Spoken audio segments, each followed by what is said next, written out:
Got it.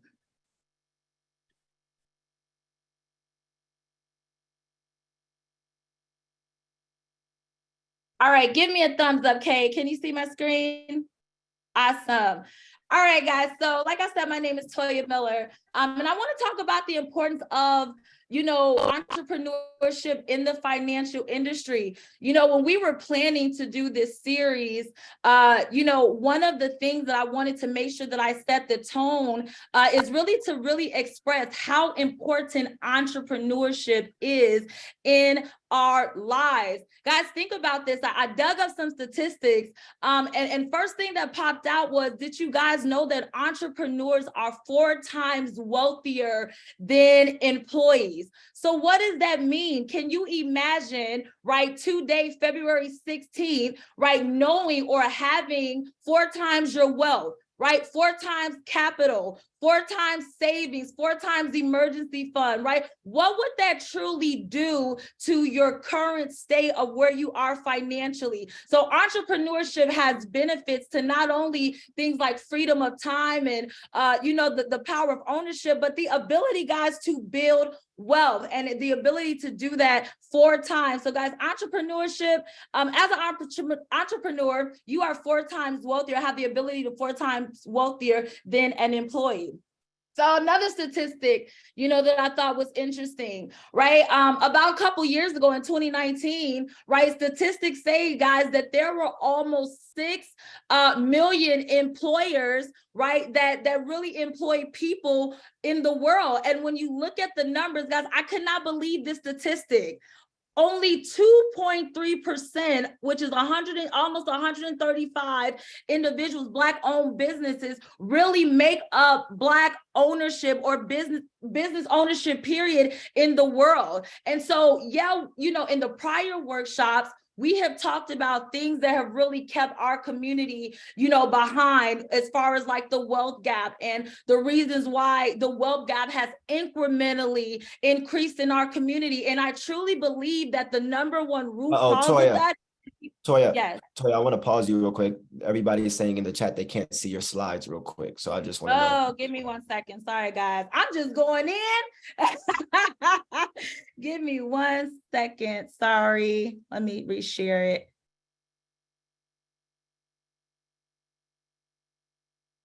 All right.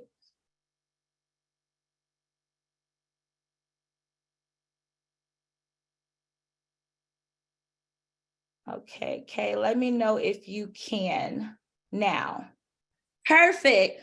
All right, guys. So I truly believe that the reason of why the wealth gap, right, keeps widening between the Black community and other communities is the lack of business ownership. Because let's think about it. What truly comes with business ownership? Growth, right? Discipline, things like that. So I really truly believe that when we begin to understand that in order for us to truly change the trajectory as far as wealth building in our community, is that we do have to take business ownership seriously. Now let's talk about this. I was also digging and I was also researching of another statistic that I came across. Guys, look at this. It says that women, are the highest percentage or represent the highest numbers of employers in employment, okay? That is the highest among any other race. So Luana, when I start to think about women and all of the life challenges that we already have, being a mother, being a wife, taking care of the household, holding down the kids, driving them to practice, cooking dinner, doing homework, when we wear all of these hats and to know that on top of that, we are still being the largest number of representation in the employment sector, it blew my mind. I said, I had to stop and think about the life givers in our community, right? The women who birth our brown babies into this world, who are responsible for them, and to know that we are still working hard for someone else. Right? When are we going to change the trajectory of that? Because let me tell you guys, I was also one of these women that represented, right, the employment force, because I also used to have what we like to call a job. or a JOB, or what I like to call the journey of the broke. Let me tell you guys something. The old way of thinking, the thought of that we're gonna go to college, get a job, climb up the corporate ladder, that is not reality anymore. I can begin to tell you how many people that I talk to day in and day out about their jobs being not only outsourced, but being completely eliminated. Google is closing. Amazon is closing plants. Delta, Disneyland. I mean, you can open up any front page story and understand that there is a need for us. We have to create other avenues for wealth, because let's be honest, one stream of income is not enough. Statistically, it takes 7 streams of income. Guys, inflation is on the rise. I don't know about y'all, but I just went to go purchase some eggs not too long ago, and them eggs was almost $10. So when you start to think about something as groceries for $100, you'd be lucky if you get, some meat in there. But think about the cost of living. But here's the reality of the big picture. Inflation is on the rise. The cost of living is on the rise, 2, 3, 4%. But when is the last time that you were able to get a bonus or a raise? 2, 3, 4%. So we're not even keeping up, or the income that we're receiving, we're not even keeping up with the cost of living that it takes to just get above water. And so no wonder, when I think about these challenges and things like this, guys, when I was working for Target, I was overworked. Right? I wasn't happy. I was physically drained. I was mentally drained. I was reading recently that mental illness, or one of the catalysts for mental illness, is employment. The stresses of a job, not knowing if you're going to wake up today and go to work tomorrow, they're going to be giving you a pink slip. The JOB, or the journey of the broke, is a world of uncertainty. And not only is the stresses of unemployment, but most important stresses really come from money, or the lack of the ability to really live the way that you want to live. Still not having enough money to save, right? We still living paycheck to paycheck. And a lot of us are still living life. When are we going to get out of the stage of the still era? Aren't we tired of being still there? Right? So when I was working, I began to have conversations, Burn, with my friends, with my coworkers, and I realized that we are all facing the same day-to-day challenges. And I realized that if I'm experiencing it, I know that my mom has experienced it, and everybody around me has experienced it. And so I truly believe, everybody on here tonight, that people really don't want to be an employee for the rest of their lives. If I ask all 100 of us on tonight, they will not say, right, that they want to be employees. None of us want to be, but I really truly think the root cause of why a lot of us cannot enter into entrepreneurship is because of these challenges that plague our community. Guys, we are living in a vicious cycle of current financial challenges, right? These are some of the challenges, or the plagues, that not only, plague my community, but the world. Look at these statistics. Guys, Americans paid almost $15 billion in bounce checks. What does that mean? We're not getting enough money on our jobs to cover the expenses or the life needs that we need. Right? I also read that in order for you to have any type of wealth conversation, ladies and gentlemen, that you have to have $250,000 of liquid assets. I'm sorry, but my family doesn't have $250,000, $250 just laying around, right? Let's talk about emergency fund. 63% of Americans cannot afford to cover a $500 emergency. Newsflash, that is a lot of us on here tonight. Let's be real. If we check our accounts, a lot of us do not have $500 in the event that we have to pay additional bills. And bigger picture is that there is a lack of advisors. Guys, I don't know. Every day I have the conversation. When is the last time you had a financial conversation? When is the last time somebody taught you about compounding interest? When is the last time somebody taught you about different areas and options for your 401k? When is the last time somebody taught you that you probably should be saving, right, anywhere from 10 to 20 times of income replacement? No one is having the conversations. Why? Because there is a lack of representation in our community. There's only 4% of representation of Black advisors in the #1 industry in the world. So no wonder we are limited to the resource and really the people, right, that we can have conversations with to help us through these current financial challenges. Then let's talk about working with the purpose. 74% of people were surveyed and they said they want a career that matters. Some of us get up and go to these jobs, right? Doing things that we really don't love to do, with people who we really don't want to do it with. And so I want to ask you, if you're taking notes, I want you to write down on a piece of paper, are you living the life that you deserve? Are you living the way that you have to, or are you living the way that you want to? And if you aren't affirmative and confirmed with questioning and answering that yourself, are you living the life that you deserve?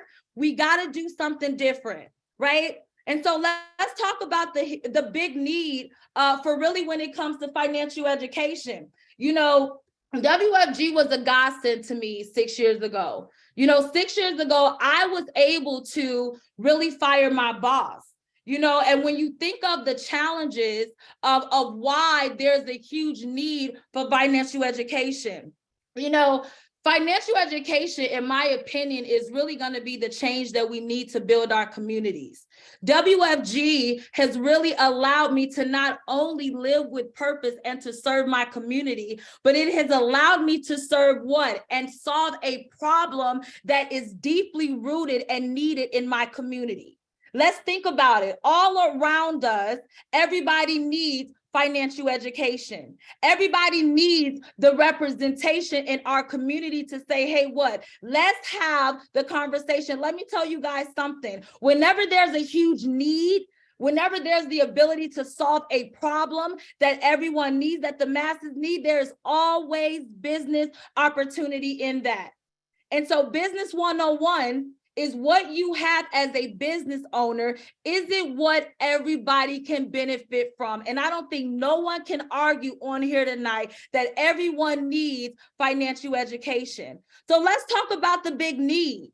Let's talk about where we are financially. Why is there a lack of representation in the financial industry? You know why? Because baby boomers really represent the majority of financial advisors. These are people that are 55 and older, and let's be honest, they're white and they're male.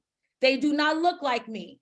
So when you think about an opportunity to enter a space that is so needed because baby boomers are phasing out, it is huge expansion and growth opportunity in the #1 industry in the world.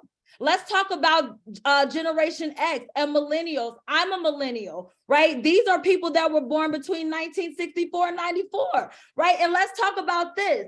Guys, there is a huge need when it comes to financial education. People are not retiring well. Statistically, a lot of our parents are not going to retire well unless we have a conversation, right? Reality is that if we do not have the conversation and representation to educate our families, that we are going to continue to be a community that is drowned in student loan debt, right? If we don't have the representation to go out and talk to our families, how are we ever going to bridge the gap? Nearly 55, right? 55 nearly of all existing financial advisors are over the age of 55. Guys, what does that mean? They're phasing out. They're 55, they're 60, right? A third of them will retire over the next decade. So guys, just in the short next 7 years, there will be a shortfall of over 200,000 advisors that will be needed to change our community. And why?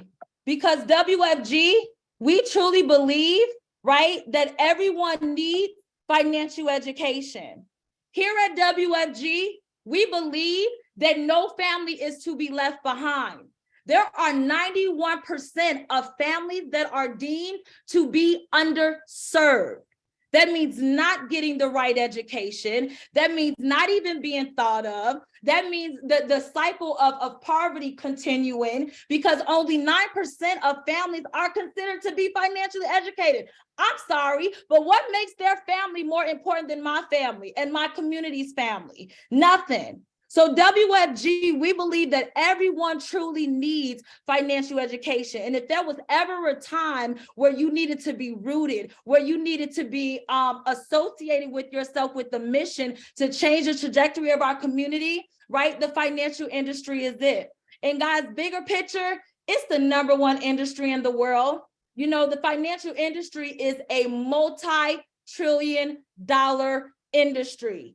It is proven to be the #1 industry that produces the most millionaires. And you know what I think a lot of our issue is that we don't even have vision to even see ourselves as a 7-figure earner. So it starts with the mindset. Before you can even enter from employee to entrepreneurship, you have to know that you deserve more. And why not you? And if you are someone that's looking for purpose, if you are someone that's looking for growth and to truly have an impact, right, where there's a true need, the financial industry is it. And so, guys, I hope you got some nuggets. That is my time, right? I'm going to pass it on to my brother. But guys, as we continue this conversation, look back at that question and ask yourself, are you living the type of life that you deserve? The time that you are exchanging from your families, from the things that you want to do, is that worth, right, continuing on this journey of the broke? So I'm going to pass it over to Kaylin. Kaylin, my brother, floor is yours. Wow. Wow. You guys, Toya is amazing, isn't she? Put a 7 in the chat, you guys, if that was fire. Put a 7 in the chat for me if that was fire. Right? Amazing, right? Talking about business ownership, entrepreneurship, right? And the power in our business, right? And today, you guys, it is now my time and it's my turn to talk to you guys of the power of entrepreneurship.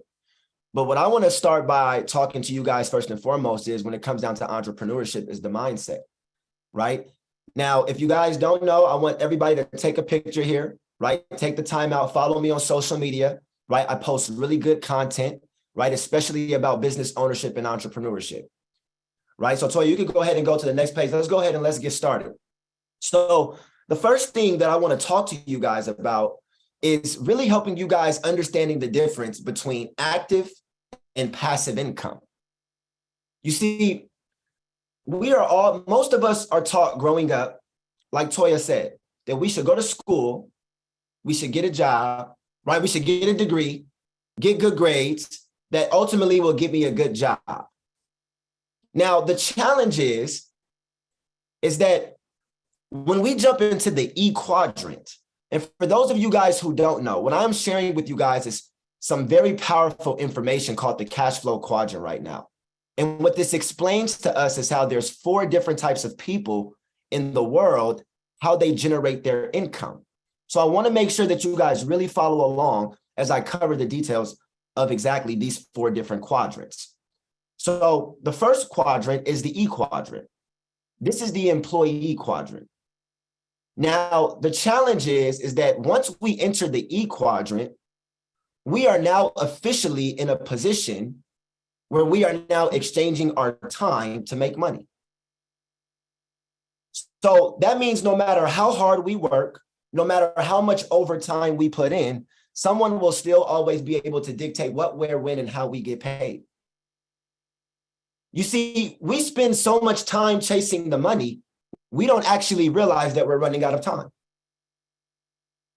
So what do I mean by that? This is why most of us have a job that, let's say, pays us $10 an hour, but most of us will leave that job to go to another job that pays us $30 an hour. Most of us will have a salary of a $50,000 salary at a job, and then we'll leave that job in a heartbeat to jump to another job that pays me $100,000 in salary. Why? Because wherever the money goes, that's where I go. And so what happens is that a lot of us start to shift the mindset a little bit. We start to have these ambitions. We start to visualize, we have ideas, and we start to tell ourselves that, you know what?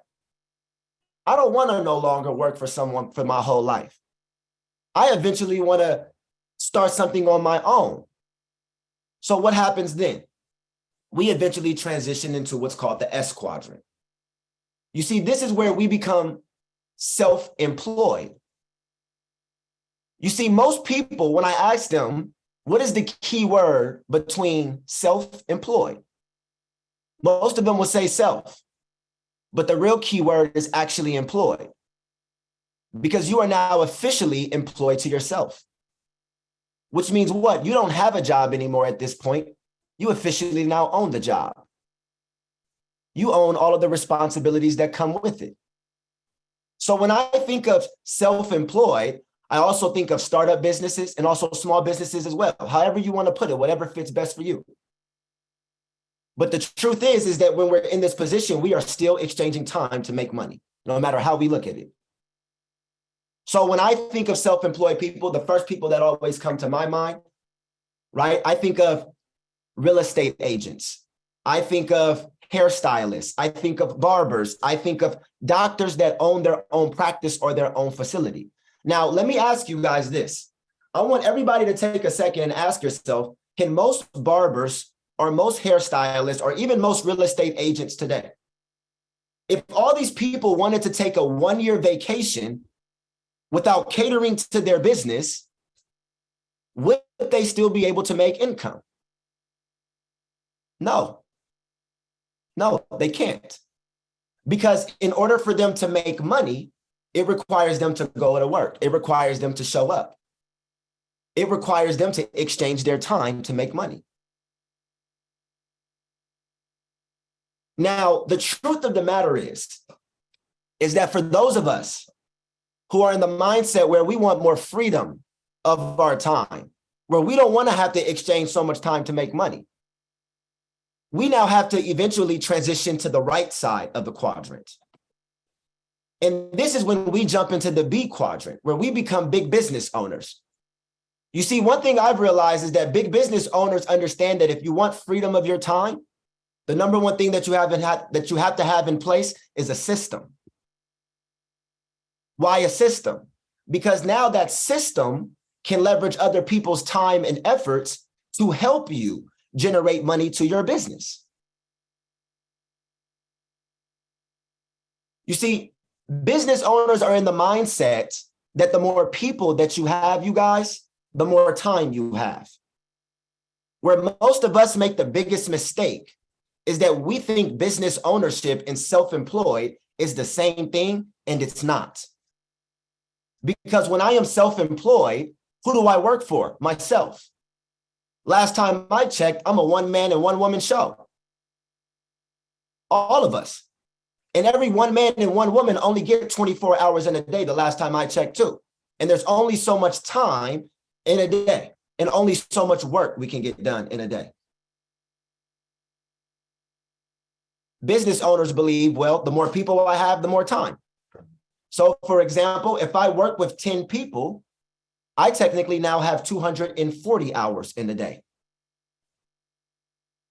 The first person I think of when I think of business ownership, you guys, first person who always comes to my mind is the owner of Uber. Let's all take a quick second and ask ourselves, when is the last time we ordered an Uber and the owner of Uber actually came and picked us up and dropped us off? Never. That doesn't happen. It doesn't happen like that. Why? Because the owner of Uber is probably somewhere on a vacation, right? Chilling poolside. So what does he do? All he did was create a system where that system is leveraging other people and other drivers' time throughout the day. And on every ride, he now gets a percentage of those profits. The same thing happens with Jeff Bezos, you guys, owner of Amazon. What did he do? He created an Amazon system that leverages other buyers and sellers' time. And on every transaction, guess what? He gets a percentage of those profits. Why? Because business is about profit, you guys. And everybody wants a profitable business. Now, eventually, we make so much more money in the B quadrant, it now becomes a lot easier for us to transition into the I quadrant, where we now own our investments, we now own our savings, we now own our equity, and now our money starts to make money for us. You see, when you look at the left side of the chart, this is what you call active income, which means I constantly have to work in order to make money. But when you look at the right side of the chart, you have a little bit more leverage. You put other people to work and you make your money go to work for you. And so you can develop what's called passive income. Now, when you guys hear me speak about this, I want you to ask yourself, what will change about your situation after this? What will change your mindset after this? We can go to the next page now, T. So understanding more and more of the differences of active income versus passive income, right? It's all about the mindset, right? When you think active income compared to passive income, and looking here, you guys can see these companies, right? These are household names: Amazon, Uber, Airbnb, and then it's us, World Financial Group. So when it comes down to the differences of active income and passive income for working with Amazon, see, the person who makes the active income is the seller who has to do all of the work. But guess who makes the passive income? Jeff Bezos, where his profit share is anywhere between 15 to 25%. We talked about it before. The owner of Uber, right? What's the difference between the active income versus passive income? Well, we know that if I work for Uber, I can make money on Uber's platform as a driver. So if I go to work every single day, I get X amount of rides, that means X amount of dollars. But the owner of Uber says, you know what? I'm not going to do any drives today or any rides. I'm just going to chill back because I run a system. And now that profit from all those drivers is going to pay me 25% daily. Same with Airbnb. Who's the active income? The host, right? The one that has to do all of the labor, all of the cleaning, all of the paperwork, all of the checking in with the clients and the customer, all that stuff. But guess what? The owner of Airbnb, you know what he's doing? He's collecting a check, y'all, where he's getting a 17% profit margin every time somebody orders on Airbnb. And then it's us, you guys, World Financial Group, WFG. See, in our business, you have the opportunity of being a licensed agent, making your active income. But you also have the opportunity of being a business owner, like some of us on this call here, where you can put yourself in a position to develop passive income, where your now profit margins are anywhere between 15 to 35%. So notice, even our profit margins are bigger than both Amazon and Uber. Why? Because like Toya said, we are in the largest industry in the world today, you guys. Money is in the money business. It's that simple. So understanding, you guys, we are in the business of the 21st century. Here in our business, we have a franchising system. And believe it or not, you guys, I like to compare our business model. I like to compare it to the same business model as McDonald's. Because most people think that McDonald's works into the fast food or the restaurant industry. When the truth of the matter is that McDonald's sees a bigger picture, and McDonald's is actually in the real estate industry, you guys. There is more McDonald's real estate than there is any other form of real estate all across the world today. I don't know if you guys know that. I can almost promise, out of the 97 people on this call here right now, there is a McDonald's within a 5-minute radius from everybody on this call. That's how powerful McDonald's is. Put a 7 in the chat if you feel me on that. Now, when I say our business model is very similar to McDonald's, what do I mean by that? So the same way that McDonald's, right? They have a concept. They started a concept where they franchised that concept and they allowed people to be able to purchase their own McDonald's franchise business. And McDonald's would then teach these people all of their systems and all of their operations, so that way they can run a successful McDonald's location. And McDonald's would then take a percentage of those profits. So what is McDonald's really doing here? That's the passive income game. Now, I want to let you guys know here in our business, we took the same McDonald's franchising system and we implemented it into the largest paying industry in financial services, where once someone gets their governmental state license with us, that is when we immediately start teaching you on all of the systems and operations so you can now run your own World Financial Group franchise business. In the same way that McDonald's trains all of their people on the systems and operations to run a successful McDonald's restaurant, guess what? Here, we train you on all of the systems and operations so you can run your own successful World Financial Group agency. Now, when McDonald's franchises you guys, they franchise into more restaurants. In our business, in our industry, we do it into more agencies. And it says it right here. Our franchise is equal to agency owner, but our industry equals financial services. So what do we really focus on? Our biggest thing is adding value to the communities and the areas around us, right? And we really believe that everyone deserves and needs to receive some form of financial education, no matter what your background is, right? And in order for us to build a strong financial foundation, there are certain things that we have to understand. We have to understand how our money grows. We have to understand how our money needs to be safe, or is it safe where it currently is? We also need to understand, are there tax advantages on my money? And we also need to make sure that all of our assets are protected. And in order for us to build a strong financial foundation, you guys, these are some of the concepts that we focus on teaching and educating and impacting the community on. Increasing cash flow, right?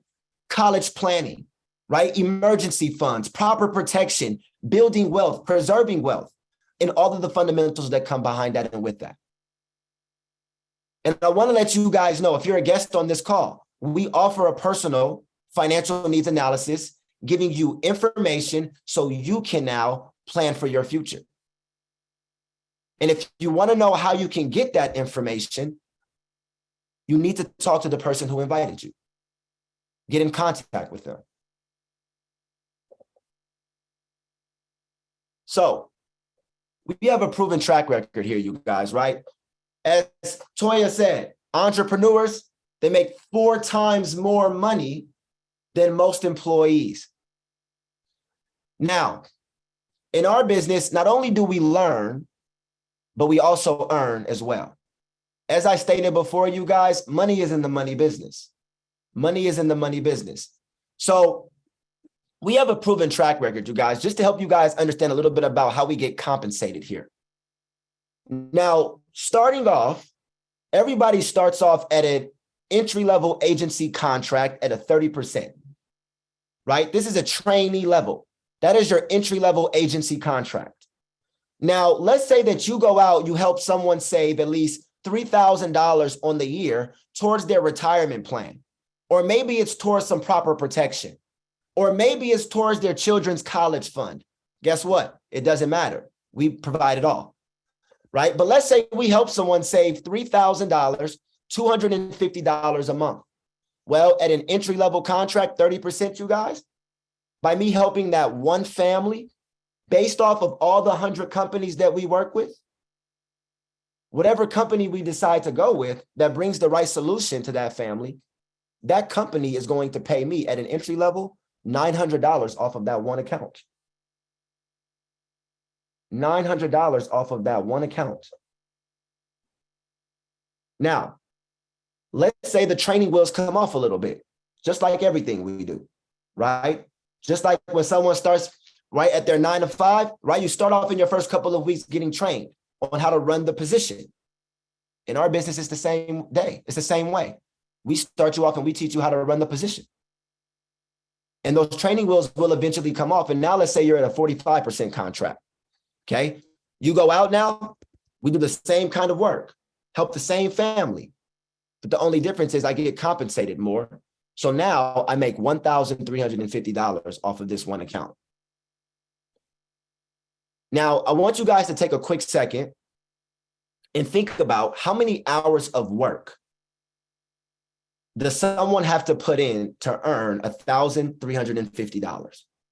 I want you to think about that. Most of the time I ask the people this same question. Sometimes I hear it takes me 40 hours of work. Sometimes I hear it could also take me up to 80 hours of work. It could differentiate depending on the position. But I want you to think about how many hours of work it takes to make $1,350.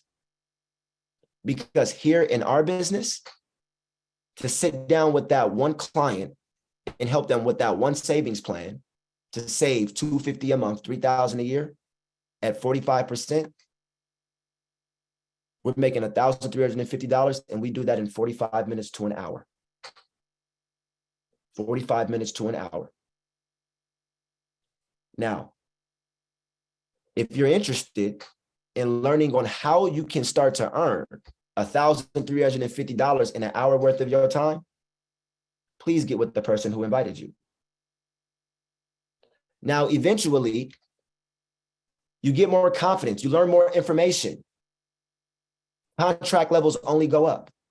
So now let's say you're at a 62% contract. Difference is you make $1,860 in that hour. Now let's say you become an SMD, right? This is my current position as an agency owner, right? When you have an 80% contract, you can now go out, help someone save $250 a month. Look, in 1 hour, make $2,400,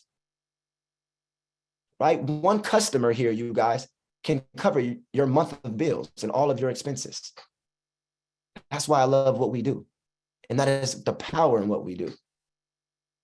And as I said, not only do we make such an impact in everybody's lives in our community financially, but we get compensated very well for doing so as well, too.